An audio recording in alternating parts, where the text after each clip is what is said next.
busque a luz. E aí não é só a luz externa, mas principalmente a luz interna, para que você tenha humildade de dizer ao outro, me ajude para sair da minha escuridão. Eletrodos que curam doenças espirituais, se houvesse, não haveria necessidade do meu trabalho, por exemplo. Mas eles não chegam nem a inibir uma influência de uma energia negativa no sistema nervoso central. Qualquer coisa material não inibe nada espiritual. O que inibe as coisas espirituais negativas são atitudes, são pensamentos, são modelos morais que podem fazer uma proteção. Mais nada, você diz assim, eu vou fazer uma coisa material aqui na sua cabeça, você ficar com o corpo fechado. Essa pessoa está mentindo. Primeiro porque corpo fechado não existe, não nesse conceito de que nada me atinge. Isso não existe. Você pode até criar uma carapaça espiritual para proteger a pessoa e ela vai estar aparentemente no estado de que nada pega nela. A autocura é uma coisa extremamente funcional, desde que você tenha o seu espírito bem equilibradinho. Eu pergunto, somos todos assim? Não, senhor. São raríssimos casos. Tá? A autocura requer um compromisso com a moralidade muito alto, que não é o que a gente vê.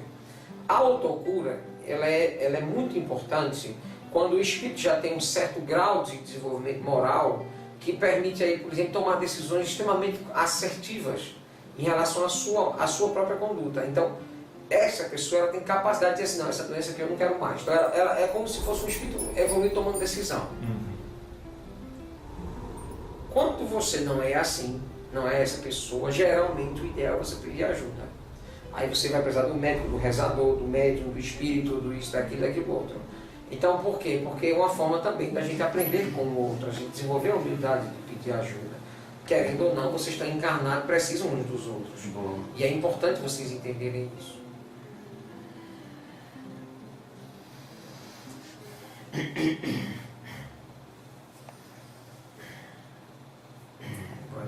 Dr. Fritz, é uma satisfação enorme falar com o senhor novamente. Tudo bem, meu filho? Tudo bem, graças a Deus. Eu não sei por que tanta surpresa, se nós nos falamos constantemente de você estar aqui. Não é surpresa, é satisfação enorme. Satisfação. Alegria, Dr. Fritz, graças a Deus. Ótimo. Oi, Dr. Fritz. Quando a gente acha essa satisfação no trabalho, o trabalho passa a ser uma das maiores alegrias da vida. Sim. Você agora entende um pouco também do que eu sinto. Graças a Deus. Quais são as palavras iniciais para o dia de hoje? Boa noite. Hoje vim de uma forma bem sucinta. Perfeito. Eu queria inclusive lhe sugerir a opinião de Fátima, não minha. Fátima me deu uma sugestão e eu queria lhe propor. Pronto. Ao final das suas perguntas, nós fazemos um bate-bola, bate-pronto, bate não sei o quê. Como é? Bate-pronto. Você sabe o que é um bate-pronto? Ping-pong. Pronto. Você sabe o que é isso? Sim. Perguntas rápidas, curtas e respostas curtas e rápidas. Vamos fazer. Quando terminar o seu esqueminha aí. Pronto. Você tem um esqueminha? Tem. Tem algumas questões ainda preparadas, Então vamos lá. Pelas quais a gente tem que passar. Vamos lá. O fluido cósmico universal, ao ser absorvido por um desses centros de força, é metabolizado em fluido O fluido universal, Fluido magnético animal. Isso. O fluido universal, a ser absorvido por um desses centros de forças, é metabolizado em fluido vital e canalizado para todo o organismo com maior ou menor intensidade de acordo com o estado emocional da criatura, irradiando-se posteriormente em seu derredor, formando... Deixa eu acertar direitinho, desculpa. Formando o que poderíamos chamar de aura psíquica. É isso? Não sei, Deve Porque, não, mas eu sou médico, mas você está entrando numa área da medicina que não me cabe conhecer. Pronto. Essa parte, quando você fala em relação ao fluido cósmico universal, que chega Metaboliza, e que é fluido metabolizado vital. pelos chakras, eu não sei Claro. se é assim. Eu sei o seguinte, nós já somos compostos dessa energia. Nós já somos compostos desse magnetismo. E é claro que a gente interage com o universo, recebendo e doando esse mesmo magnetismo. Da mesma forma que a gente interage com o mundo físico, logicamente quem está encarnado. Né? Interage com o mundo físico na hora que você se alimenta, que você bebe água, né? Você tem também uma troca química na produção de energia com o mundo físico. Porque o corpo físico é um carro que precisa de gasolina. E a gasolina é o alimento. Então, o que acontece, eu acredito que a sua pergunta tem a ver com isso, tudo é alimentado pelo fluido cósmico universal, inclusive o magnetismo animal de quem está encarnado. Inclusive o fluido espiritual, o magnetismo espiritual meu, que uso nas minhas cirurgias, com médio ou sem médio. Eu uso sempre essa energia. E ela realmente é alimentada. Se ela é metabolizada pelos chakras, eu não consigo lhe responder. Eu só sei que o chakra participa desse processo. Claro. Tanto da captação dessa energia, como também da exudação dessa energia. Na hora que a gente vai doar essa energia para alguém, seja num processo de cura, de amor, de caridade, de bondade ou de ódio, essa doação vai em forma de magnetismo animal. Porque no momento que faz parte da minha alçada espiritual, ou no caso dos encarnados, a alçada do corpo físico, passa a se tornar de fluido cósmico universal, torna-se um fluido magnético animal. E aí ele já sai com essa propriedade. Você entendeu? Agora, os chakras participativamente disso, com certeza. De que forma, eu não sei. Quando a gente doa fluido vital para quem está precisando, a gente fica com menos? Não. É como o amor. Quanto mais se doa, mais se tem. Pergunte uma mãe que tem 6 filhos se ela ama menos os últimos 4, porque virou algo comum, ordinário, sei lá. Claro que não, ela continua amando aos 6. Porque o amor parece que é assim, quanto mais você tem, mais você se multiplica. É por isso que Cristo é o que é. Porque o amor do Cristo ele é muito maior do que o que eu sinto por você, do que você sente por mim. O amor dele é muito maior, é tão grande que não importa a quantidade de habitantes que a Terra tem, ele ama todos e se sente responsável por todos. Para você ver o alcance do amor de uma pessoa dessa. Então, o amor ele se multiplica. O magnetismo, o que acontece? O médium que tem processos de magnetismo, eu vou falar agora especificamente dos médios de efeito físico, que são os que mais têm um contato por causa do trabalho. Os médios de efeito físico, eles produzem o ectoplasma e doam nos processos mediúnicos. Quanto mais ele faz esse processo, mais ectoplasma ele produz. Quanto mais ele faz esse processo, mais energia vital circula através dele. E aí, mais e mais equilibrado esse médium fica. Se você me perguntar qual a melhor ferramenta para o médium se equilibrar, depois do estudo, o trabalho. Das duas, a principal é o trabalho.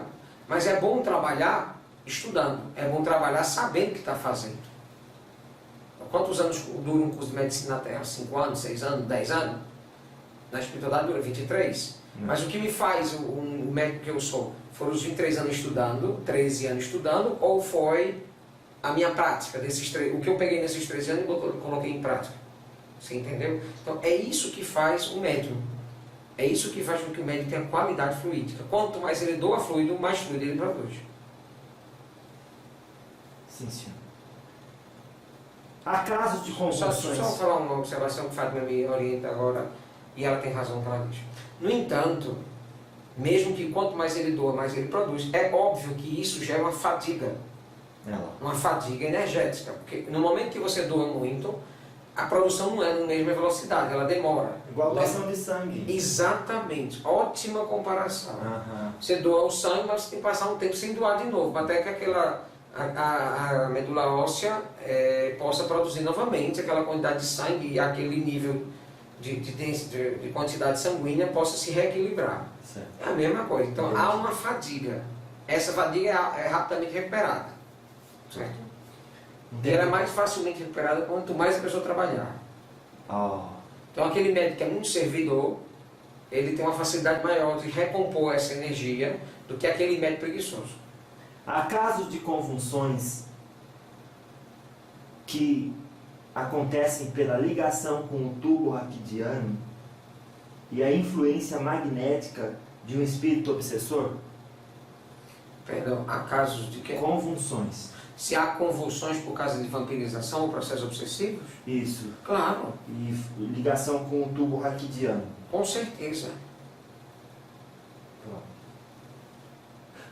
Essa influência é tão forte que a convulsão já é a consequência dessa energia. O processo obsessivo é um processo magnético, puramente. mas ele acaba gerando uma sintomatologia, ele acaba gerando sinais físicos. A convulsão é um deles. Não é um dos mais comuns, mas é um dos. Dores no local, coisas assim, são bem comuns. Claro. Age sobre o líquido raquidiano? É. Acredito que sim, deve agir. Afinal de contas, a energia magnética ela age melhor sobre a água. Em conclusão, como as células têm água, então você na verdade age principalmente sobre essa água que está dentro das células. Mas o tecido nervoso ele não tem muita água dentro da célula. A maioria da água está fora dele. E o líquido raquidiano faz exatamente isso. Ele circula dentro do tubo, vou chamar assim para você entender melhor, do tubo neuronal, que vai do cérebro e se comunica diretamente com a medula espinhal. Então, esse líquido, o líquor, conhecido como líquor, ele fica circulando. E a essa circulação, esse líquido que está cercando o sistema neurológico, sem dúvida, ele tem uma maior permeabilidade às energias espirituais, por ser um líquido, devido à densidade dele ser menor. O que causa o mecanismo de contaminação eletromagnética negativa?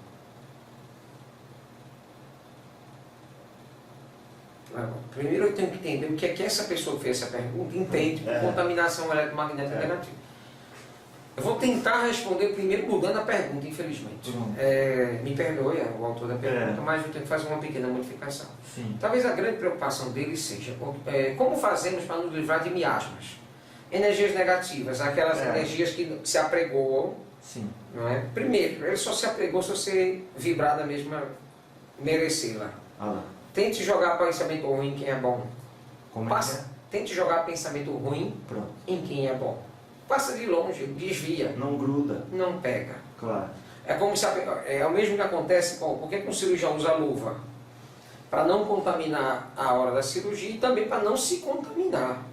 Um cantinho de unha inflamado, o sangue vem de lá para cá e do jeito que ele vier vai passar qualquer doença, qualquer coisa. Sim. Então, é uma dupla proteção. É isso que vocês fazem quando vocês vibram para Jesus.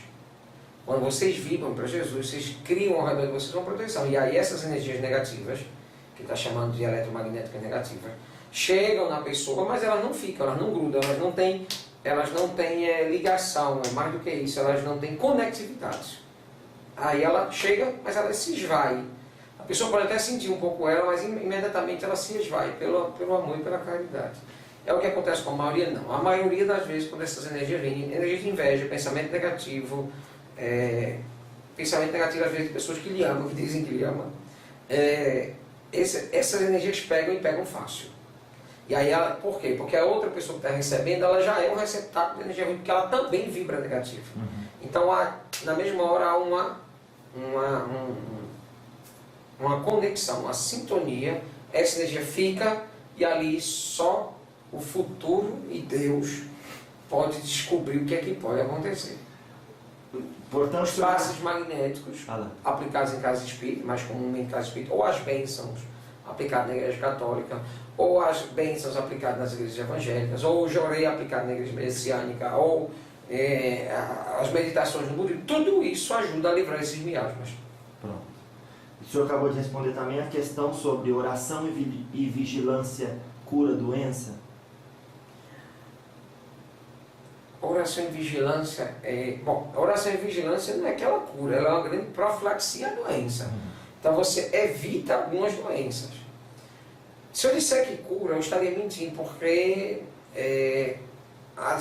algumas vezes sim, mas são processos bem raros. A questão é que quando você ora, quando você reza, quando você entra em estado de vibração com Deus, você começa a gerar um magnetismo positivo, e esse magnetismo pode sim desenvolver uma cura. É possível isso. Mas o que geralmente ocorre é que essas pessoas, quando se apresentam doentes, elas precisam de ajuda. Tem uma coisa muito mal compreendida que fala sobre autocura. Autocura é uma coisa extremamente funcional, desde que você tenha o seu espírito bem equilibradinho. Eu pergunto, somos todos assim? Não, senhor. São raríssimos casos. Tá?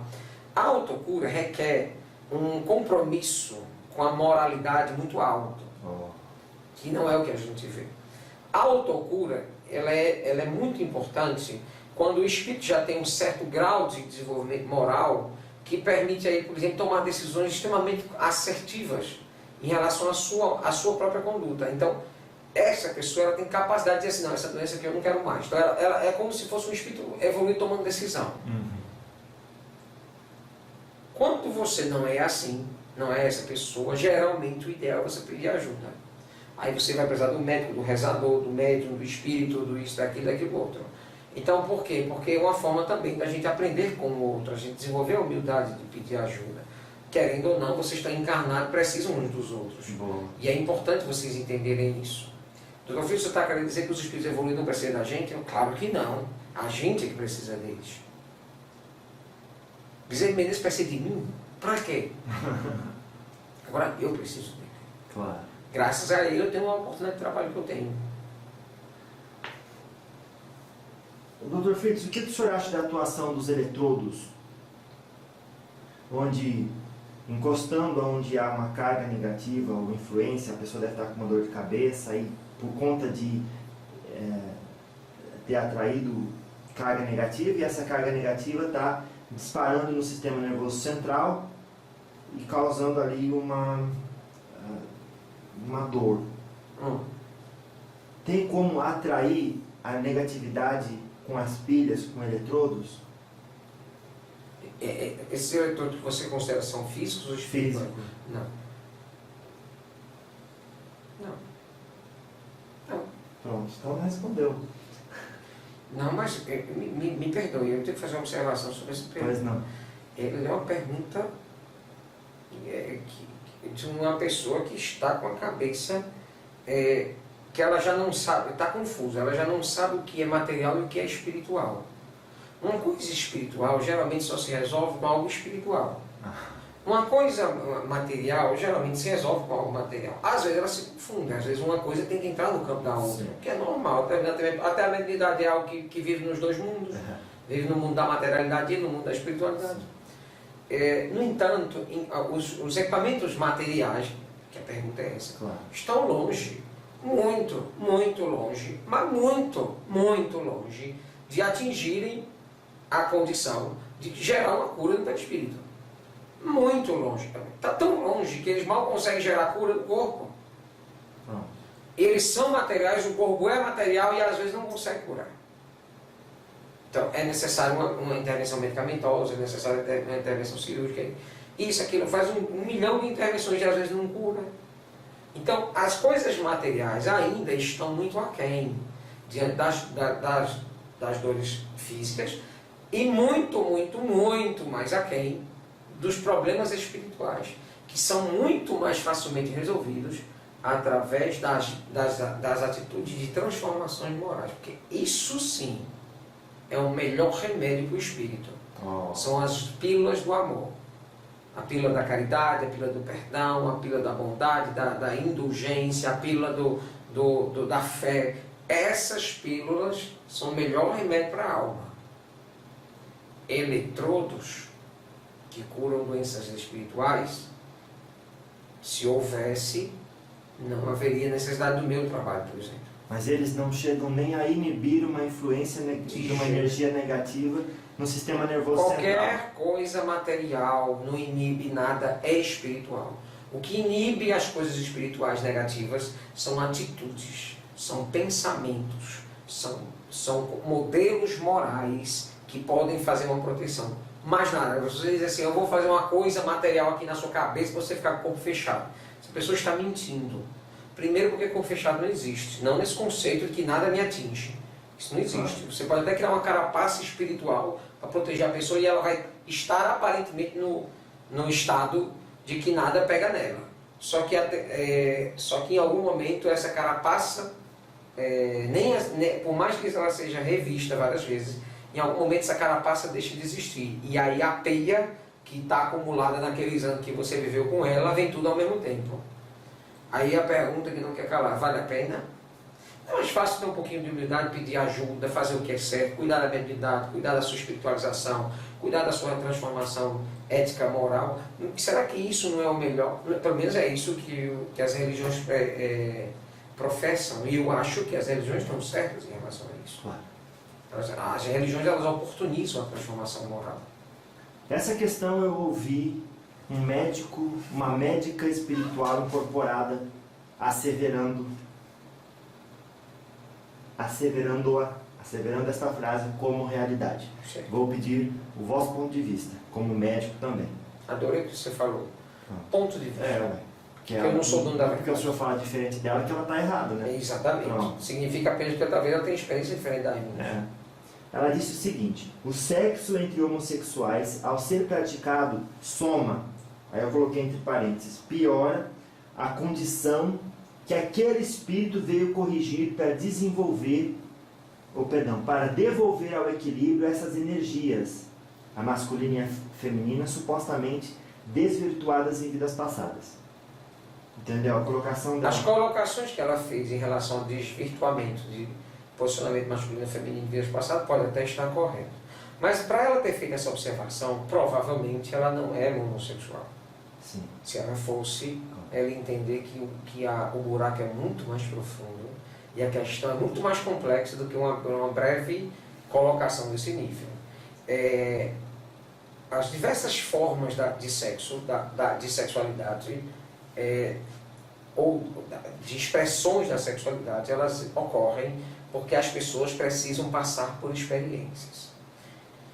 Isso não diminui e nem contribui em absolutamente nada do ponto de vista moral, que é o que a grande questão de estar encarnado é a busca da evolução moral. Então, ser homossexual, ser heterossexual, ser isso ou ser aquilo, ou ter um rótulo ou não ter rótulo nenhum, não define absolutamente nada da moralidade de alguém. Claro.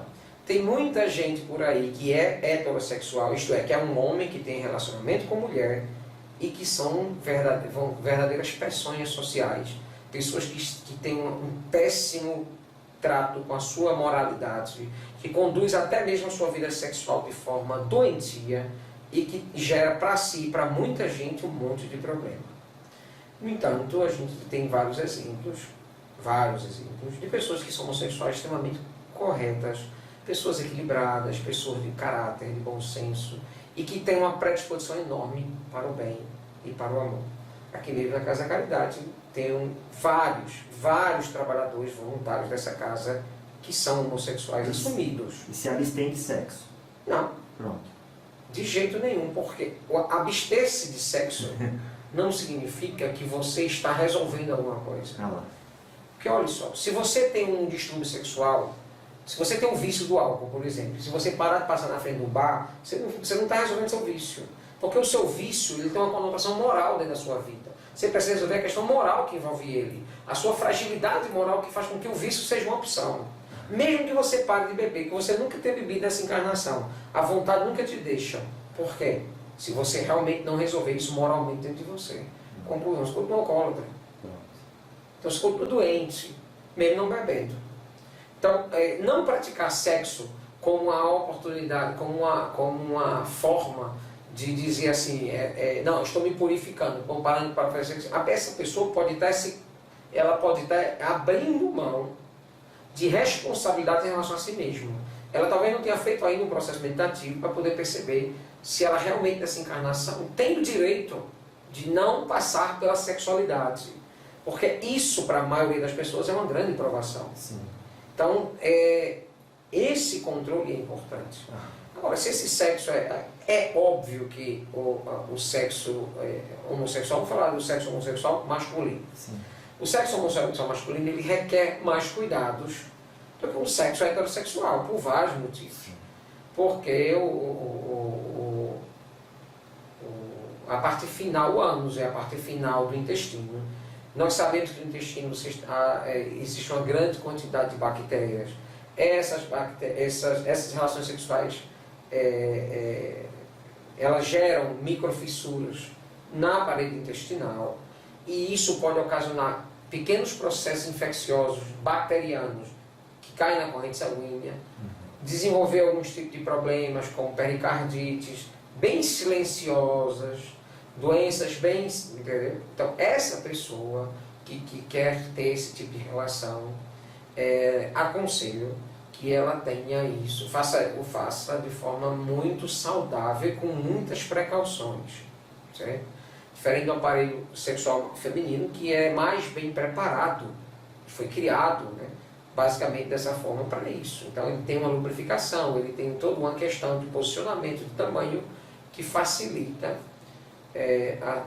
o ato da sexualidade. No entanto, até mesmo esse, em alguns momentos, se for mal conduzida a sexualidade, pode vir a dar problema, como eu já tive vários casos de mulheres com câncer no útero, ou com câncer vaginal, câncer de colo, que é o mais comum, em virtude de problemas sexuais, de HPV e outras disfunções sexuais, e problemas como ela usa essa sexualidade. Então, quer dizer, o como é muito mais importante do que o que. Então, precisamos nos colocar dessa maneira. É esse posicionamento que eu tenho. Eu não desenvolvo a sexualidade. Eu, como espírito, não desenvolvo a sexualidade. Apesar de me reconhecer como homem. Claro. Eu sou homem. Isso para mim é claro. Para mim é claro. Não precisa ser claro para você, tem que ser claro para mim. Para mim, eu me reconheço assim. Agora, não uso essa minha condição de homem para, já que não tenho práticas sexuais, me abstive disso completamente. Como espírito. Como espírito, até de pensar nisso. Porque me atrapalharia. Me geraria processos emocionais, me geraria desconfortos, me geraria problemas que eu não quero. Não quero mesmo, é opção minha, não quero. E aí, como eu não estou pronto para lidar com isso agora, nesse momento eu não vou lidar. Quando reencarnar, eu resolvo essas questões. E aí, sei que essa é minha escolha, é apenas uma escolha, como também respeito a sexualidade de todas as pessoas que pensam diferente de mim. E espíritos também. E espíritos também pensam diferente de mim. Então, também tem espíritos que nas suas últimas encarnações que trabalham comigo foram homossexuais. Pessoas idôneas, pessoas honestas, íntegras, pessoas realmente... Como é a palavra que eu estou querendo falar? Deixa eu me lembrar ela.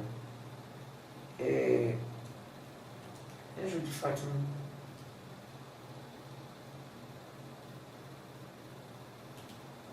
Vou lembrar já. Tá. E essa condição não tem absolutamente nada a ver com a sexualidade, entendeu? Porque a sexualidade, você sabe, já deve ter percebido isso, você já deve ter contato com muitos médiuns e com muitas pessoas. A sexualidade não tem absolutamente nada a ver com escolha. Não é uma escolha. Talvez até uma escolha do espírito antes de reencarnar, mas depois que ele reencarna, não. Então não dá para escolher a sexualidade. Você pode reprimir sua sexualidade, você pode mudar a sua sexualidade forçosamente, mas mudar o que está dentro de você não consegue. Em relação à sexualidade, não. Então, você precisa entender. Algumas pessoas optam, alguns homossexuais ou homossexuais, optam em sublimar essa homossexualidade por achar que é um erro. Que façam o que queiram. Não por ser um erro, porque um erro não é. Agora, é a opção da pessoa. Isso ela pode escolher. Agora, escolher a sua orientação sexual, não. Não, porque se fosse escolher, meu filho, não teria homossexual no mundo. Pronto. Concorda? Sim. Você acha que o homossexual vai escolher ser homossexual? Jamais ele escolheria isso. Por quê? Sofrimento, preconceito da própria família, perseguição da sociedade. No Brasil, então, e no Ceará e no Nordeste, onde eu mais trabalho, aí é que porque o machismo aqui impera muito forte. Meu Deus. Tem muitos pacientes meus que dentro da máquina não quer ser atendido por médica. Nossa. Não quer. A especialista certa está ali do lado dele, ele não quer. Ele quer um homem, quer a mim, ou o Sérgio, ou outro. Sérgio não, porque a médium de Sérgio é uma mulher. Sérgio trabalha por uma mulher. Então, não quer. Ela quer um homem. Aí eu tenho que mandar, às vezes, um espírito feminino por um médium homem, para ele entender que é um homem. O senhor fala da sexualidade, das suas opções de prática ou não prática como espírito com tanta naturalidade. Por quê? Porque eu sou verdadeiro comigo.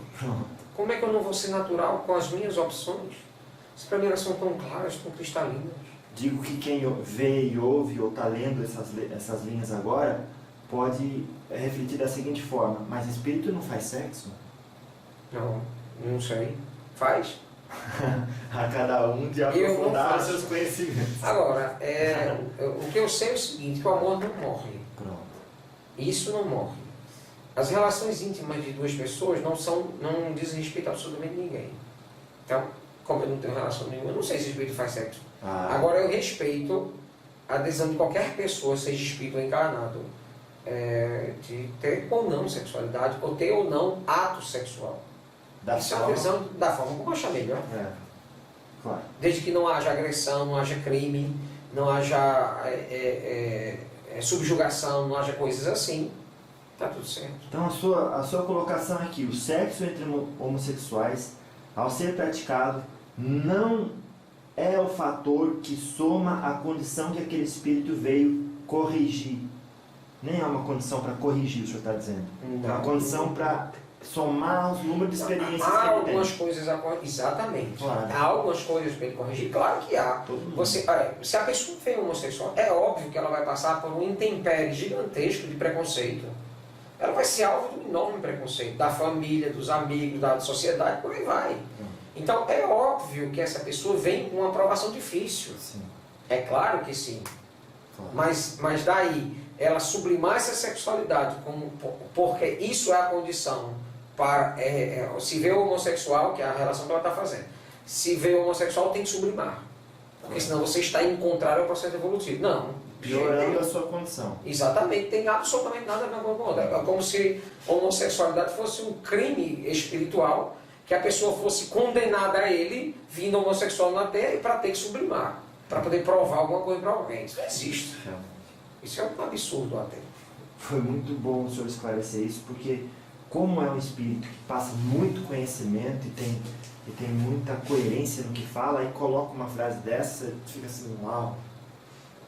Mas, meu filho, tudo isso tem a ver com aquilo que eu falei no início, ponto de vista. As pessoas têm ponto de vista diferentes. Ou seja, o senhor sendo médico pode ser perito em tantas áreas e ainda ter uma visão muito curta a respeito de um assunto específico. Óbvio. Claro. Eu falo uma coisa absurda aqui. Mas isso me dá o direito, é o meu direito de ser humano. Como o ser humano tem o direito de falar bobagem. Claro, sobretudo num assunto que sobre o qual o senhor não é perito. É isso? Exato, não só porque não sou perito, porque eu não tive experiência demais, porque não tem congruência sair da minha boca. Por exemplo, você acha que alguém chegar para mim e diz, Frito, estou querendo matar alguém. Eu, um ex-assassino, uma pessoa que fiz o que fiz, tem uma hora para dizer, não, filho, mate não. Não, você quer dizer assim, é mesmo, olha, é o seguinte, eu já matei muita gente, tive que me arrepender depois porque deu tudo errado, tudo que eu imaginava que o poder do crime que a gente acha que vai trazer, vem na hora, quando está encarnado. Quando está desencarnado, o sofrimento é tão grande que não vale a pena. Tanto é que eu me arrependi, tanto é que eu não repito. Então, se você quer matar, o problema é seu. Agora eu lhe digo uma coisa, não compensa. Não compense, aí sim eu estou falando por experiência própria. Não compensa. Se você estivesse conversando com um espírito evoluído, que nesse momento você não está, ele diria assim para você, meu filho, desista dessa ideia, porque isso é um ciclo vicioso. Você já foi morto por ele na encarnação, agora vai matar, aí na próxima ele vem e te mata de novo. Então vai ficar nesta perseguição constante? Realmente. Não compensa. Meu filho, busque a luz, busque o perdão. Primeiro, perdoe a você mesmo, porque se para guardar tanto ódio é porque você não se perdoa. E segundo, perdoe o outro, que errou porque é um ser humano que erra. Então, isso seria um espírito evoluído. Agora, se tivesse conversa comigo há 100 anos atrás, assim, não atirou ainda por não está com frouxidão. Então, tudo isso é o quê? Ponto de vista. Sim, claro que sim. Ainda, voltando um pouco aqui para a questão do nascimento. Nascimento de quem? O nascimento do espírito num corpo humano. As manchas de nascença, Dr. Fritz, tem qual função para a encarnação e existe com qual finalidade? Às vezes nenhum. Às vezes são acidentes genéticos, acidentes como é que chama? Digestacionais. Não tem absolutamente uma função. Quando é algo significativo, sim. Aí sim, às vezes tem uma função de ensinar a pessoa mais humildade. Depois, se a pessoa tem uma mancha vermelha no rosto, isso para ela não significa absolutamente nada. Ela não está nem aí. Quer dizer, então ela vive com aquilo ali com muita facilidade. Eu conheço outra que tem uma mancha pequenininha do lado da bochecha e ela já tentou fazer 15 mil cirurgias plásticas e não desaparece. Nossa. Por quê? Porque para ela aquilo é uma tortura. Então, um desses dois está passando bem pela aprovação. Adivinha qual dos dois? Então, às vezes é sim uma provação, às vezes não. São acidentes de percurso normal, uma cicatriz, uma coisa.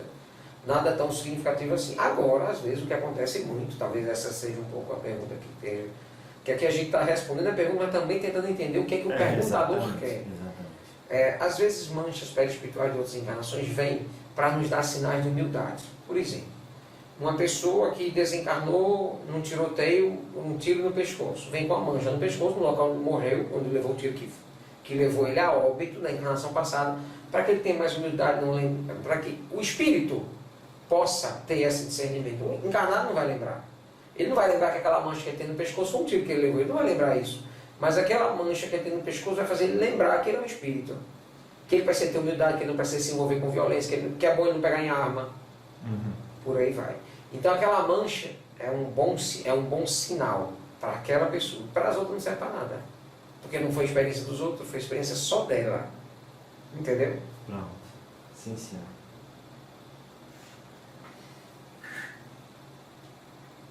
Quais as consequências para a saúde física, emocional e mental para o espírito reencarnante quando o pai ou a mãe rejeitam-no no período da gestação? É um sofrimento, né? A pessoa carrega consigo. Primeiro porque o espírito, o corpo físico nem está formado, mas o espírito está. O espírito, ele se apregou na célula do óvulo fecundado, às vezes minutos depois da fecundação, às vezes horas, às vezes 24 horas, às vezes 48, mas geralmente nesse período aí. Então é rapidinho. Então o espírito já está ali. Ele já está ali sentindo as impressões.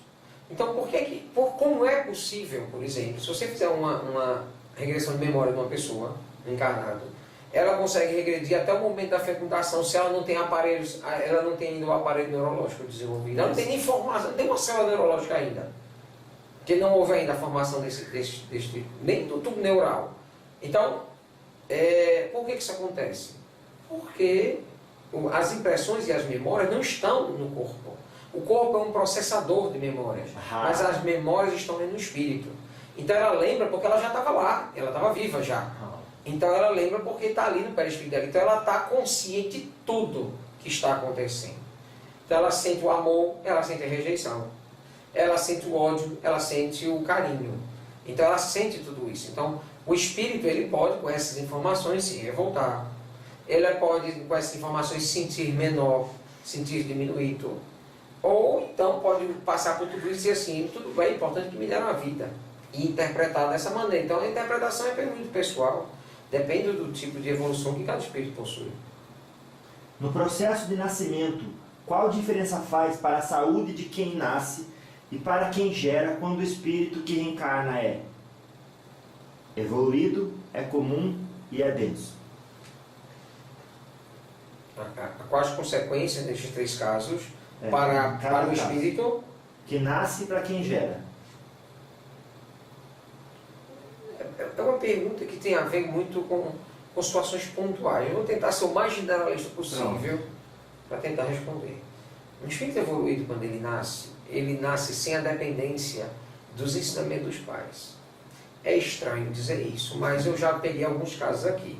Pais perdidos, desorientados, que não sabiam como conduzir o filho. Mas o corpo da mãe, quando ele nasce, fica mais bonito, fica mais saudável? Tudo normal. Não tem como você detectar se aquele espírito é um espírito evoluído ou não, ou é um espírito trevoso ou não, com um bebezinho nas mãos. Não dá. Não dá para você fazer. A saúde da mãe nem do bebê. Nada. Em relação a isso, nada. No entanto, a não ser que seja necessário. Aí são as exceções, mas não que isso é a regra. Tá? A regra é que não tem absolutamente nada. Quando essa criança começa a ficar maior, aí sim vem os problemas. Se ela for um espírito bem difícil, começa já na fase infantil e principalmente na adolescência, a apresentar graves processos de dificuldades morais. E aí os pais e a mãe, sugestão minha, sejam bem presentes e bem fortes. Quando é o contrário, quando é um espírito bem evoluído, quando a criança já está crescendo, ela já começa a não aceitar os padrões que os pais querem impor. Porque ela já não considera, por exemplo, não adianta você chegar para um espírito evoluído e falar assim, olha meu filho, a coisa mais importante do mundo, quando você for ao colégio, é aprender matemática. Ele vai rir da sua cara, esse espírito. Ele vai olhar para vocês assim, não, o mais importante é o amor próximo. Ele já vem com um programinha que esse padrão da Terra não faz muito a praia dele. Geralmente espíritos assim, eles tendem mais para o lado das artes, tendem mais para fugir desses padrões impostos, né? Então esses espíritos mais evoluídos, geralmente aos 8, 9 anos, 10 anos de idade, eles já param de serem educados pelos pais e passam a ser educadores dos pais. Só que a maioria dos pais se revolta. Aí a revolta já não é mais da criança, é dos pais. Os pais. Aí nesse caso eu tenho que dar um conselho a esse pai, a essa mãe, que se afaste e pare de atrapalhar o filho. Porque se ele tentar impor para o filho a verdade que ele, pai, como espírito ainda mediano, daí a resposta para o mediano que ela pegou, para o espírito mediano, os padrões normais de estudar, vestibular, faculdade, trabalho, isto é viver bem a vida, cuidado, você vai entrar numa grande decepção. Cuidar de um espírito evoluído dá mais trabalho do que cuidar de um espírito inferior. Sério? Dá, porque eles são muito autossuficientes, eles são muito autossuficientes de decisão. Então, se você ainda ficar naquela postura de querer ser papai e mamãe, que sempre vai tomar decisão por ele não vai aceitar, porque ele já sabe o que é bom. Ele já sabe. Verdade. Não adianta você dizer assim, meu filho, você tem que fazer porque isso aqui é bom. Não, mãe, você é louca. Você só tem 40 anos de encarnação, eu tenho 5.000 anos como espírito evoluído. Eu sei o que eu estou dizendo. Ele não usa essas palavras, mas eu sei o que eu estou dizendo. E sabe mesmo. Pronto. Então o que eu digo para os pais e para a mãe é assim, sai da frente. Deixa o menino... E não adianta perder muito tempo, a cabeça e o juízo. Eu peguei uma mãe uma vez para dizer assim, olha, pare de querer ensinar as coisas para o seu filho. Você não tem essa capacidade. Ela se chocou com o que eu falei. Como assim meu filho só tem 9 anos? Vamos ali. Explique para sua mãe como foi, o que você acha, por exemplo, da galáxia de Andrômeda. Aí o pessoal fala sobre a galáxia de Andrômeda. Onde é que você viu isso? Não sei, eu tenho isso dentro de mim. Explique para sua mãe, por exemplo, sabe aquele seu amigo que você ajuda? Que você pegou para ajudar? Que está usando droga, tem 11, 12 anos que está usando droga. Como é que você fez para ajudar? Não, eu estou indo com ele para a boca de fumo. Estou indo para lá com ele. Eu não uso droga, mas fico lá com ele. Porque se eu não estiver perto dele, ele não tem ninguém para cuidar dele. Olha só. Então eu fico lá perto dele. Na hora que ele diz assim, eu quero desistir, eu pego na mão dele e trago. Mas você já tentou mudá-lo? Eu disse assim, não, eu tenho que respeitar a sua decisão. E se eu sou amigo de verdade, eu tenho que estar ao lado dele. Aí eu olhei para a mãe e disse assim, me explica isso aí do ponto de vista moral. Ela ficou calada. Ela não tem capacidade de entender isso. Ela não tem. Eu falei, olha, para de querer ensinar algo para o seu filho. Se você quiser ter algum relacionamento ainda com o seu filho, ouçam. Porque ele tem muito a lhe ensinar. Aí o menino olhou para mim e falou assim, pois é, mãe, quantas vezes eu já te disse isso? Se fosse um Dr. Fritz reencarnando, como é que seria para as mães? Meu filho, eu vou dizer, coitada da mãe. Porque primeiro, diante da minha ruindade ou da minha capacidade, eu não sou ruim hoje, mas eu tenho uma capacidade latente de fazer o mal. Então por que eu não reencarno? Porque muito provavelmente, quando eu reencarnar, essa predisposição pode aflorar. E digo mais, porque a predisposição para o bem, eu ainda estou construindo. Ela é lenta. Eu passei quantas encarnações fazendo mal para nenhuma fazendo bem. Então ainda está uma equação bem desequilibrada. Então tenho que ir devagar comigo. Eu sei das minhas limitações. E aí o que acontece? Aí tem um esquecimento. É um perigo. É terrível. O esquecimento das vidas passadas é um perigo para um espírito como eu, revoltado como eu sou. E do período entre vidas também, né? O esquecimento. Exato. Aí o que acontece? Eu chego na encarnação, sem lembrar de nada, e me boto isso aqui de poder na mão, eu domino o mundo. Então eu vou nascer sem braço, sem perna, doente mental, alguma coisa do tipo. Porque isso é a única forma de me controlar. Ou ter pais e mães realmente ríspidos. Porque eu seria uma pessoa extremamente problemática. E no caso do Dr. Mauro? Não ser evoluído, no meu caso é outro. Como é que seriam os pais do Dr. Mauro? Os pais de Mauro? Eu não sei. Não sei que os pais de Mauro estão reagindo a ele, não. Mas o senhor, você acha que ele vai mais para o tipo comum, para o tipo evoluído ou denso? Com certeza Mauro caminha para os espíritos mais evoluídos. Então é aquele independente. Não com esse grau de evolução. Porque eu quero dar um exemplo bem absurdo, né? Então não com esse grau, mas de apontar para pai e para mãe com 4, 5 anos de idade, olhar e dizer assim, você está errado. Claro. Como assim eu estou errado? Você está errado. Porque você falou uma coisa e fez outra. Você não tem vergonha não na cara? Coisas assim, entendeu? Então, pai e mamãe ouvir um negócio desde uma criança de 4 anos é bem difícil. Agora só abrindo um parênteses para as pessoas que vão começar a usar essa desculpa, aí eu sou independente, não escuto os outros, porque o Dr. Fritz falou que é evoluído quando age assim. Não, eu não disse isso. Eu disse que em alguns casos é assim que acontece, principalmente quando o espírito é muito evoluído. Porque um espírito muito evoluído, ele não é revoltado, ele é manso. Realmente. O espírito muito evoluído, ele, por exemplo, ele diz assim, eu acompanho meu amigo que vai para as drogas. Mas eu não vou usar. Eu não estou fazendo isso com raiva, nem com revolta, nem que... Não, eu estou querendo fazer isso para poder ficar perto dele. Eles têm os espíritos evoluídos têm uma tendência a se aproximar de quem sofre e ficar perto. Porque é aquele ditado que o Cristo falou, que somente os doentes têm necessidade de médico. Os sãos não têm. Então, eles vão se aproximar de quem sofre. Se o pai e a mãe estão bem, não vai estar nem aí. Até mesmo que o conceito pai e mãe para um espírito evoluído não existe. Todos somos irmãos, então ele já está nesse conceito. Todos são meus pais, todos são minha mãe, todos têm algo que me ensinar. Esse aqui foi apenas o meu gerador biológico. Eita. Você acha o quê? Que Maria ensinou alguma coisa para Jesus? Eu até acredito que Maria, pelo respeito que eu tenho a ela, eu tenho certeza que Maria foi um espírito boníssimo do ponto de vista de proteger o Cristo, mas não de orientá-lo. Claro. Impossível. Como vou orientar o espírito mais evoluído do mundo? Não, ele foi o guia dela. Pronto. Vamos colocar as coisas nos seus devidos lugares. Sim. Dr. Fritz, como o aborto influencia a saúde de quem o incentivou e de quem aceitou e de quem fez na próxima encarnação? Bom, a repercussão do aborto, nós estamos falando de um crime, de um assassinato. A repercussão do aborto é em todos que estão envolvidos. Todos. No pai, na mãe, em quem deu a ideia, quem ajudou, quem financiou e o taxista que levou a clínica de aborto. Todo mundo é criminoso. É lógico. Se ele sabe que está indo para a clínica de aborto, ele é conivente com o crime. Você dá carona para um amigo que vai assaltar um banco? Não. Por quê? Eu vou ali matar alguém, me dá uma carona? Não. Você vai dar carona? Não. Então por quê? Você não vai ser cúmplice de um crime. Entendi. Isso é cúmplice. Claro. Ele é cúmplice. Então, até ele é chamado. Vem cá. Você sabe nesse dia que fulano estava indo para uma clínica de aborto para abortar? Não sabia. Então pode ir embora que você não é cúmplice desse assassinato. Então, todos que estão envolvidos são cúmplices. Qual a repercussão que isso traz? Péssimas repercussões. Primeiro, porque isso mancha o perispírito de qualquer pessoa. Qualquer crime. Todos envolvidos. Não, principalmente mãe e pai. Claro. Qualquer crime mancha um perispírito de alguém. Um assassinato, um aborto, seja um infanticídio, um latrocínio, qualquer coisa desse tipo. Qualquer crime envolve culpa, envolve pena, envolve dolo, envolve dor. Né?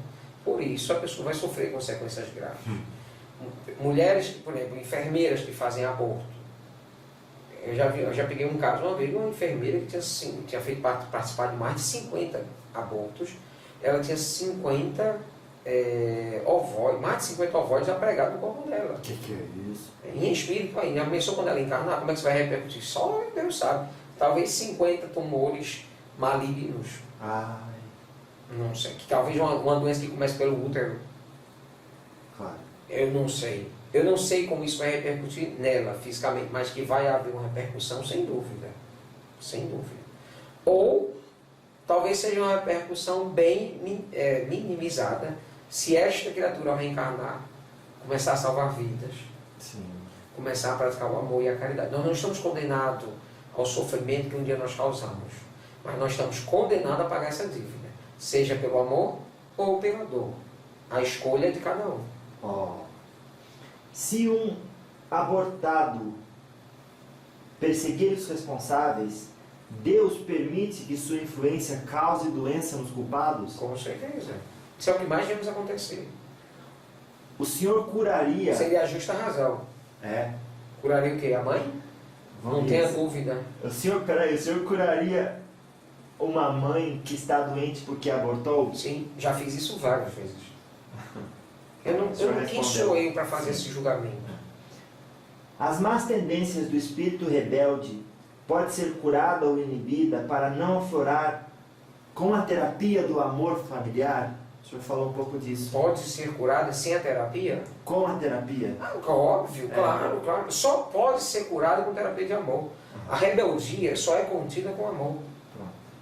Se a mãe praticar sexo com pessoa de energia densa, afeta o feto ou ele tem proteção extra? Não, pode afetar sim. No entanto, mesmo nos casos de estupro, que a mãe é estuprada e engravida, nesse caso, essa energia, mesmo a energia do trauma, do estupro e por aí vai, não dá a ela o direito ao aborto.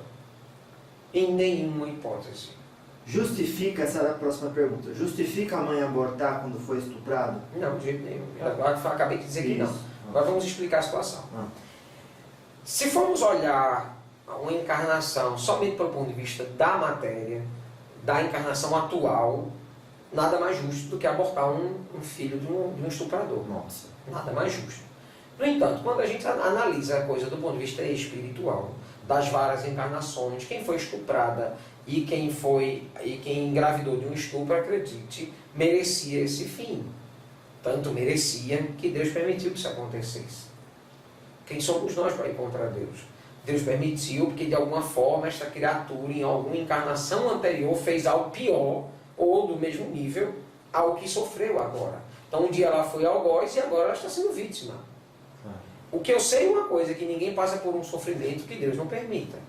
Então se Deus permitiu aqui, está havendo aí uma justiça. Se está havendo justiça e a lei de reencarnações prova que nós podemos até esquecer o mal feito, mas um dia ele volta para nós, nos faz acreditar e garantir que o melhor é manter essa gestação. Melhor para a mãe, melhor para o pai, o estuprador no caso, e é melhor principalmente para a criança, que não tem absolutamente nenhuma culpa. Não há culpa por ter sido gerada, mas é óbvio que ela está envolvida em toda a situação. Na trama. Ela faz parte disso. Sim. E eu tenho vários pacientes que resolveram não abortar, tiveram seus filhos, e são filhos maravilhosos. Caramba. Que vieram fazer luz à vida dessas mães. No entanto, conheço também filhos genéticos feitos com todo o amor do mundo, com aquele sexo maravilhoso, com a pessoa amada, o marido, a esposa, e os filhos são ordinários a todo custo. Então, não é terríveis de todas as maneiras. Exatamente. Não é o custo, não é o ordinário moralmente falado. Né? Não é o custo, não é a energia na hora do sexo que gera o filho que vai fazer com que aquela alma seja A, B ou C. A própria alma que está encarnando é que vai se mostrar em algum momento. É isso que tem que prevalecer. E ela, às vezes, precisa dessa oportunidade dolorosa de renascer, às vezes até rejeitada pela própria mãe, mesmo não fazendo aborto, a mãe rejeita, para poder ser a condição ideal para ela fazer o seu processo de evolução naquele instante. Sim, senhor. É o perispírito do encarnante que determina a saúde do feto ou aquilo que a mãe fizer durante a gravidez? A saúde do feto. As duas coisas. Porque a saúde é uma junção de fatores, não é só o que está manchado espiritualmente, mas também o que vem de fora. Se você come veneno, você morre. Aí você mancha o seu perispírito. Se você fuma, você mancha o seu perispírito. Se você consumir algo, você mancha o seu perispírito. Se você usa droga, você mancha o seu perispírito. Então é uma via de mão dupla. Se você tem raiva, você mancha o seu perispírito. É uma via de mão dupla. As doenças vêm de lá para cá, como também elas vão daqui para lá. Então, se a mãe tem má conduta durante a gestação, ela pode sim ocasionar problemas para o feto, não é? E também, muitas vezes, o feto desenvolve problemas. Às vezes a mãe faz tudo o que tem que fazer, faz o pré-natal correto, não fuma, não usa droga, não isso, não aquilo outro, cumpre com todas as suas obrigações maternais e, mesmo assim, o feto apresenta graves problemas de saúde, às vezes nem consegue sobreviver. Então isso é devido a erro da mãe? Não. Isso aí é o perispírito dele que não estava equilibrado o suficiente para se unir à matéria naquele instante. Entendi.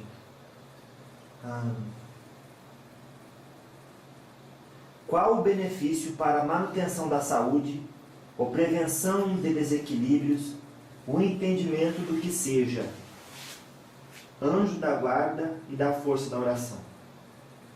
Os dois exercem um papel diante da saúde muito importante. O anjo da guarda, ele é um grande tutor, ele é um grande orientador, e para por aí. Então, ele não vai fazer nada no seu lugar. Isso é um erro absurdo que as pessoas costumam dizer. Eu não vou nem estudar para a prova, vou me sentar lá, o anjo da guarda vem e faz no meu lugar. A vida seria muito fácil e desonesta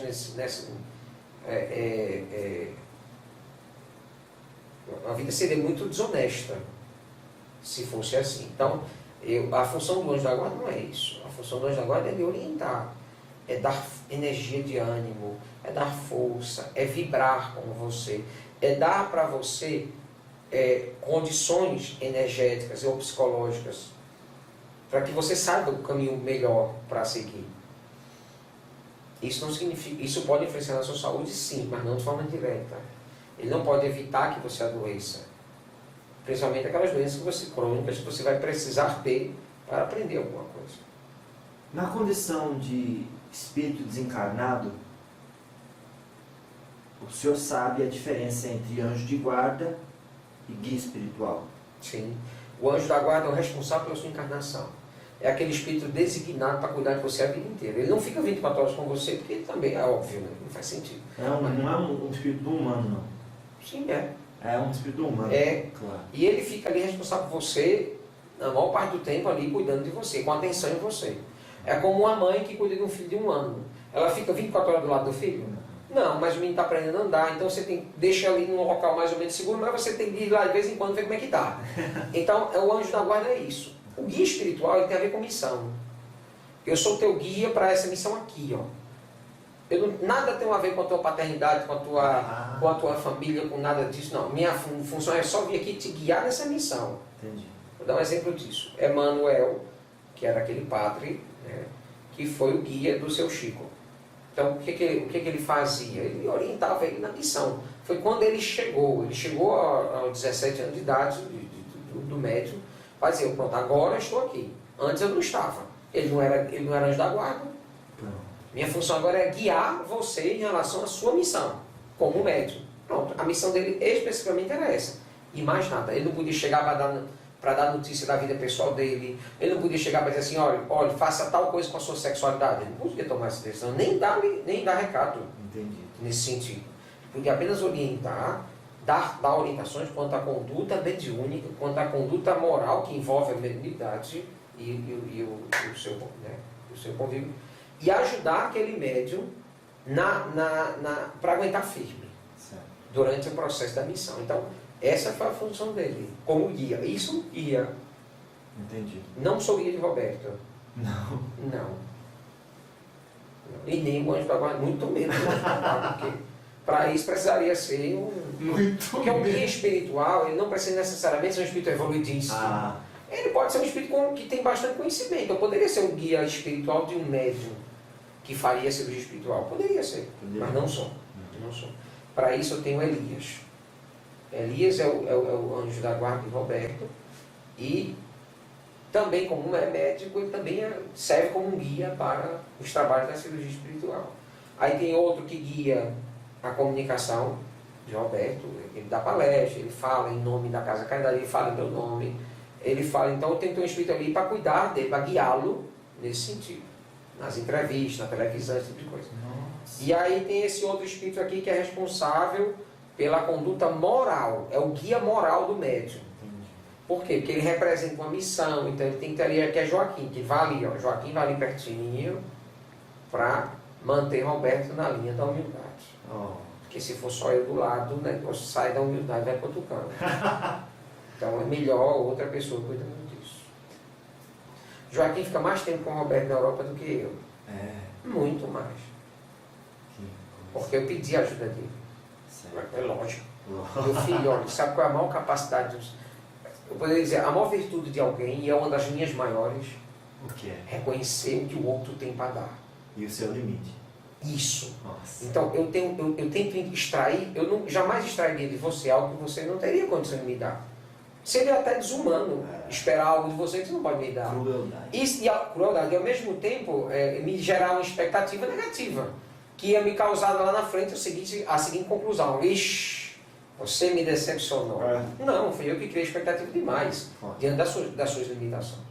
Então o que é que eu faço? Eu consigo analisar, eu tenho essa capacidade. Eu fazia isso no exército, ainda encarnado, e faço até hoje. Eu sei até onde você pode ir. Então eu sei o que eu posso tirar de você. Eu sei o que eu posso tirar. Tirar não no sentido de tomar, mas tirar, extrair o seu melhor. Eu sei fazer isso. Só os líderes sabem fazer isso. Eu sou um bom líder. Sim. Então, Joaquim tem coisas a fazer para garantir o trabalho na Europa que são mais importantes que ele faça do que eu fazer. Porque se eu fizesse era um desastre. Nossa. Então, que ele faça, porque ele sabe fazer. Ele sabe botar um médico. Sabe um preto velho andando? Já. Ele geralmente anda curvado. Uma vez eu perguntei para ele, por que você anda desse jeito? Porque você quer que eu faça cirurgia na sua coluna? Aí ele falou, não preciso. Quer que não, eu faça cirurgia na sua coluna? Para você parar de andar desse jeito. Parece que você está catando barata pelo chão. Então por que você não me deixa curar você? Ele diz assim, não, eu preciso estar com a cabeça baixa para entender qual é o meu lugar. Meu Deus. E o meu lugar é com a cara perto do chão. Nossa Senhora. Aí quer dizer, é uma lição de humildade. Um espírito que já tem um grau de evolução altíssimo poderia dizer assim, conserta a coluna. Poderia. O poder mental dele. Lógico. Ele teve várias encarnações anteriores a essa, de escravo brasileiro, que ele foi uma pessoa poderosíssima, rica, uma pessoa que andava com o nariz para cima. Entendi. Por que ele não usa esse perispírito? Ele tem acesso a ele. Entendi. Claro. Porque não é isso que ele precisa, é o que ele responde. Não é isso que eu preciso agora. O que eu preciso agora é baixar minha cabeça e atender as pessoas como antes atendia quando escravo. Então o que eu preciso ser hoje é o mesmo escravo. Só que agora eu não sou mais escravo das vontades de um Senhor. Eu sou escravo da vontade de Jesus. Louvado seja. Belíssimas palavras, né? Belíssimo. Jamais veio de mim. Por isso que eu quero botar um médium, pego um médium, jogo lá num país, o país mais desenvolvido do mundo, um dos mais desenvolvidos do mundo, que é a Dinamarca, um país riquíssimo, onde eu sei que eu botando o médium dentro daquele contexto, ele vai ser idolatrado. Por quê? Porque o médium lá não tem. Os que estão lá, que são médiums, usam a mediunidade para ganhar dinheiro. Claro. Eles não têm aquela ideologia da... Não que eu esteja achando errado, eu acho que cada um faz o que acha certo. Que é. Mas eles não têm aquela ideologia de transformar a humanidade num ato de amor. Sim. Não tem. Então quando você chega e diz assim, não é nada, chega com um europeu e ainda com um dinamarquês, diz assim, não, o que eu faço não custa nada.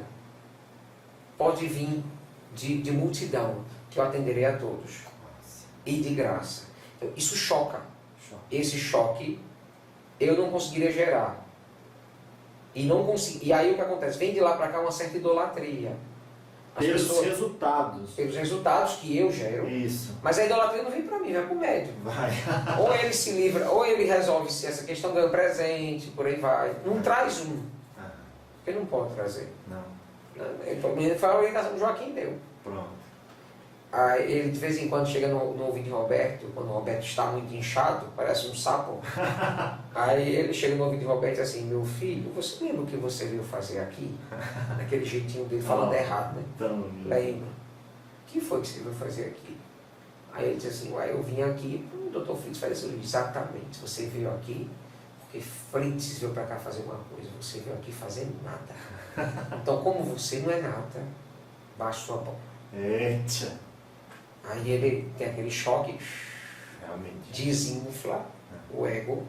Se fosse eu, pode receber todos os elogios e presentes que você recebe, porque eu sei que são para mim. Quer dizer, ia atrapalhar a carreira do médium. Realmente. Você deve estar pensando assim, que espírito desajuizado, né? Não. Para algumas coisas são. Sim. Por isso precisa de alguém como Joaquim perto. Nossa. O senhor tem o Dr. Bezerra e pai Joaquim. Joaquim, Bezerra Menezes, ele não está muito perto. Entendi. O Bezerra Menezes está lá no escritório dele. O Bezerra Menezes só trabalha sentado. Eu brinco com ele. O negócio dele é assinar papel, dar ordem. Claro, ele faz isso com extremo amor, mas a condição dele é essa, liderança. Claro. Então ele está na posição que ele está E eu vejo, lógico, a gente tem reuniões semanais, conversando o tempo todo, mas não tem com ele a mesma proximidade. Eu não bato papo com ele sobre meu médium, por exemplo, eu não faço isso. Não. Ele me pergunta de vez em outra, como está Roberto? Eu falei, encarnado ainda. Aí eu começo a deixar ele preocupado, eu faço muita brincadeira com o vizinho. Roberto está inventando agora de comprar uma moto. O que é que você acha disso? Ele disse, não é um bom sinal. Mas é brincadeira, é mentira. Eu tenho que desmentir logo depois, senão ele acredita em tudo que eu digo. Claro. Dr. Fritz, para fechar esse primeiro encontro, duas questões. Tem como um obsessor se ligar a e estragar um determinado órgão do corpo humano do encarnado? É possível. O órgão que eles mais tentam estragar é o seu cérebro, perturbando a sua cabeça, o seu juízo e a sua paz. Mas é possível. Essa não... Vou perguntar. Um obsessor tem como mudar a rotação de um chakra ou glândula pela função? Exatamente, tem sim. Tem. Acontece o tempo todo. Eu conheci uma pessoa, por exemplo, que não conseguia engravidar porque tinha um obsessor perto dela. Ela não ovulava. Nossa. Os hormônios dela, toda hora que chegava perto da ovulação, baixavam radicalmente e ela não ovulava. Era um obsessor. Mudava o funcionamento glandular dela, das glândulas, dos ovários. Ela não ovulava. Meu Deus. Porque o espírito não queria que ela engravidasse. Aí eu chamei o filho para conversar. Por que você não deixou ele ajudar? Passa um mês comigo. Nesse um mês a mulher engravidou. Agora venha cá. Aí eu botei ele para ser o espírito reencarnante. Boa. O senhor, já que o senhor abriu essa ideia, o senhor acredita que quando um espírito é designado para determinado corpo e outro espírito se aproxima, querendo reencarnar de todo jeito, ele, obviamente, ele não consegue entrar porque aquele corpo está designado para aquele espírito. Claro. Mas a ele unicidade consegue. espiritual, ela é uma regra divina que não pode ser quebrada jamais. O que é uma regra divina? A unicidade espiritual. Dentro de um corpo só habita um espírito. Só. Um espírito apenas. E só. Os espíritos podem até influenciar você, mas habitar o corpo, não. Mas como não está totalmente ligado ainda ao feto, não tem como ele cortar aquela ligação? Ele atrapalha o processo de ligação daquele espírito com aquele corpo, mas ele não pode tomar o lugar do outro. Não pode. De jeito nenhum. Não há compatibilidade, porque a genética daquele corpo que está ali só encaixa naquele perispírito ali, designado por Deus. Matematicamente. Matematicamente, é impossível. Pronto. Sai daí, quem vai encarnar sou eu. É impossível. Na hora o feto morre. Existem estas tentativas? Existem. Não, eles tentam tudo. Eles tentam tudo? Tudo. Eles tentam tudo. Não dava no passado, mas agora talvez dê. Vamos tentar de novo. Aí eles tentam de novo. Então o senhor está dizendo que não são espíritos desorientados que fazem isso? De jeito nenhum. Extremamente inteligente, conhecedor de genética. Eles alteram. Quando eles encarnam um deles, vamos encarnar um deles. Aí ele pega 2 ou 3 na Terra que são da mesma qualidade, da mesma gangue, que está encarnado, bota para ter relação sexual e reencarna a criatura que faz parte da turma. Sim. Eles fazem isso. Entendi. Aí quando ele vai com modificação genética, ele faz modificação genética para a criatura ser pior. Claro. Mas o senhor está dizendo que... Porque eu entendi assim, quando vai encarnar, todo mundo de qualquer canto tem que passar pelas ordens da luz que cuida do processo reencarnatório. Porque tem toda a vida daquele espírito. A luz permite o erro. O erro é achar que a luz sempre vai barrar o erro. Se eu for matar você, a luz vai chegar e vai me tirar. Ou vai tirar a arma da minha mão. É isso que acontece? Não é. Eles respeitam o livre-arbítrio. Nossa, entendi agora. Se eles querem criar um laboratório de reencarnação, eles criam.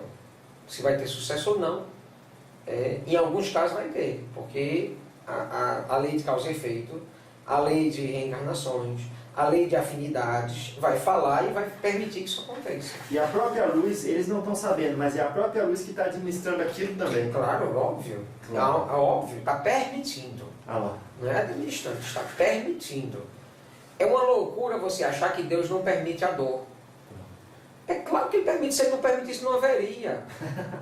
Porque Ele é Deus. Sim. Ele pode tudo. Claro. Ele pode, nesse momento, estalar o dedo, se é que Ele tem dedo, não sei se tem, mas Deus, nem esse conceito de Deus é muito falho para nós que estamos ainda aqui. Sim. Deus não dá, só como Espírito como Jesus para cima, né? Tem condições de entender o que é Deus. Realmente. A gente tem alguma ideia. Sim. Certo? Por exemplo, se você nunca viu um carro na sua vida, e você vê um carro passar em altíssima velocidade, e alguém perguntou, o que foi que passou aí? Não sei, mas um negócio barulhento, rápido, como eu nunca tinha visto. Me descreve ele. Não deu para ver muita coisa. Pronto. Eu acho que Jesus viu Deus assim. Então, imagina nós que nunca nem ouvimos uma zoada do carro. Né? Então, é mais difícil ainda. Claro. Então, o que acontece em relação aos espíritos, Deus permite, Moisés trouxe essas verdades para a Terra há mais de 3.500 anos, nos dando a seguinte ideia, que a lei de Deus chama-se olho por olho, dente por dente. Se você fez um mal, você vai pagar por ele. O que a única coisa que Deus não quer é que nós sejamos esses algozes, que nós sejamos esses torturadores, esses juízes em causa própria. Então, se você me roubou, eu vou cortar a tua mão. Então, isso não acontece. Mas muita gente nasce sem mão. Por quê? Porque Deus permite. Porque nascem cegos, nascem surdos, nascem dementes. Por quê? Porque Deus permite. Deus permite a dor para purificar o espírito. É isso que Deus quer que aconteça, que os espíritos se purifiquem. Nem que para esse processo tenha dor, tenha sofrimento. Sim. O que Ele quer é a purificação. O que Ele quer é a oportunidade da purificação. Porque Deus tem pressa. Ele já criou o universo. Como é que uma pessoa que tem a idade do universo, bem anterior ao universo? Porque para Deus ter criado o universo, Ele tem que ser gigantesco. Ele já tinha que ser muito evoluído antes do universo existir. Então ele existe muito antes do próprio universo. E aí? Então, nós estamos falando de uma inteligência muito suprema. E essa inteligência suprema, que criou tudo que conhecemos e vemos, e até aquele que não entendemos, permite, cria essas leis e diz assim, pronto, as leis existem. Deus é mau porque alguém pegou uma pedra e disse assim, eu não quero mais saber da lei da gravidade. Jogou a pedra para cima, a pedra voltou na testa, abriu um buraco na testa e começou a sair sendo. Deus é mau porque a lei da gravidade não quebrou naquele momento? De jeito nenhum. A mesma coisa é quando o mal quer agir e acha espaço para tal. Deus não faz nada. Não, Deus permite. Claro. Está dentro da lei dele. Está dentro das leis de Deus. E não está fazendo sem a monitoração da espiritualidade superior. Ah, sim. Há um certo controle, com certeza. Claro. Tá certo. Qual a mensagem final para esse nosso encontro, Dr. Fritz? Bom, eu já dei algumas mensagens finais. Sim. Mas essa vai ser direcionada a todos aqueles que estão sofrendo, que estão com dor. Vocês têm algumas opções, e opções importantes. Vocês têm a medicina material, recorram a ela. Vocês têm a medicina espiritual, eu estou aqui, tantos outros espíritos estão. Recorram às religiões, porque as religiões são ótimos ambientes de se falar e de se religar a Deus. Recorram à sua espiritualidade, seja ela qual for, seja ela de que forma você a compreende. Porque se você vive no mundo material, materialmente, você está fadado a ter uma encarnação de fracasso. Se você vive no mundo material, sem a ilusão da matéria, mas entendendo que mesmo vivendo no mundo material, existe algo espiritual a ser cultivado no seu coração, você está fadado, olha bem a palavra, fadado ao sucesso reencarnatório. Então, busque ajuda, sempre, independente de que dor você esteja sentindo, independente de que momento ou processo você está passando. Busque a luz. E aí não é só a luz externa, mas principalmente a luz interna, para que você tenha humildade de dizer ao outro, me ajude para sair da minha escuridão. Que Deus abençoe vocês. Que assim seja. A autocura é uma coisa extremamente funcional, desde que você tenha o seu espírito bem equilibradinho. Eu pergunto, somos todos assim? Não, senhor. São raríssimos casos. Então, a autocura requer um compromisso com a moralidade muito alto, que não é o que a gente vê. A autocura ela é muito importante quando o espírito já tem um certo grau de desenvolvimento moral que permite a ele, por exemplo, tomar decisões extremamente assertivas em relação à sua própria conduta. Então, essa pessoa ela tem capacidade de dizer assim, não, essa doença aqui eu não quero mais. Então, ela é como se fosse um espírito evoluído tomando decisão. Quando você não é assim, não é essa pessoa, geralmente o ideal é você pedir ajuda. Aí você vai precisar do médico, do rezador, do médium, do espírito, do isso, daquilo, daquilo outro. Então, por quê? Porque é uma forma também da gente aprender com o outro, a gente desenvolver a humildade de pedir ajuda.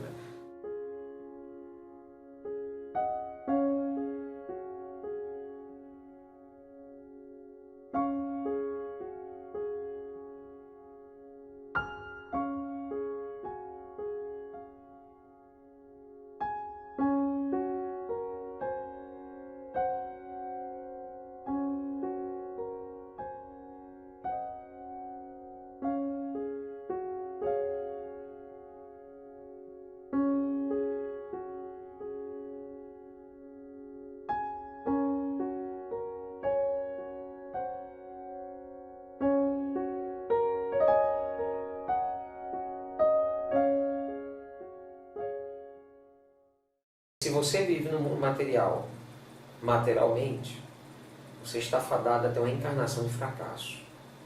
Se você vive no mundo material, sem a ilusão da matéria, mas entendendo que mesmo vivendo no mundo material, existe algo espiritual a ser cultivado no seu coração, você está fadado, olha bem a palavra, fadado ao sucesso reencarnatório. Busca a luz. E aí não é só a luz externa, mas principalmente a luz interna, para que você tenha humildade de dizer ao outro, me ajude para sair da minha escuridão.